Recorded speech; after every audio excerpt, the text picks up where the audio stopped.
Hey everyone, finished watching the next episode of Beetleborgs Totally Slammin' Sector Cycles. Les Fortunes draws a new frog monster. Nukas brings it to life, and they make a plan for it. It'll hypnotize the Beetleborgs with its song and lead them through an archway that will turn them evil. At Zoom Comics, the kids see the first issues of Beetleborgs Metallix. Heather gives Drew a Walkman to listen to. Outside, the monster begins to sing its song, hypnotizing Joe and Roland. At Hillhurst, Wolfie can hear the song as well.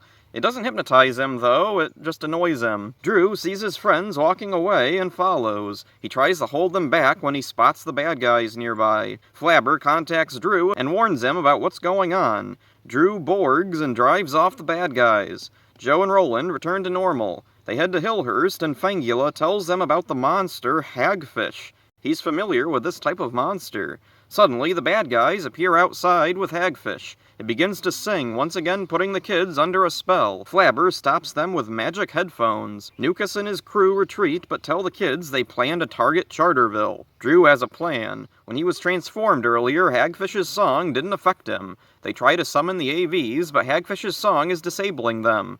Flabber brings the new sector cycles out of the comics. They ride them into town and defeat Hagfish. Okay, episode, nothing amazing. I thought Wolfie hearing the song while not being affected would mean something, but I guess not. Fangula knows what the Hagfish is. It's implied to be a real pre-existing monster. I think this would come across more natural if we saw Les Fortunes specifically inspired by stories about the real Hagfish. As it is, why does Fangula know about it? It's just a weird thing that comes out of nowhere. It doesn't really have any relevance or meaning to anything. It's not like Fangula has any insight onto how to defeat the monster. He just tells them about, like, oh yeah, I know what that thing is. Little Ghoul gets some stuff to do, but all of it feels obligatory. None of it is necessary to the story. It's like they just wanted to include her in a few scenes because she was new. Heather is back. That's surprising. I thought she'd been phased out by this point. There's some clever matching of Japanese footage here. That wasn't something the first season did much, not that it had to, since it was almost all original. Maybe this is a sign of what's to come. Metallix will go for more of a standard Saban Tokusatsu adaptation feel.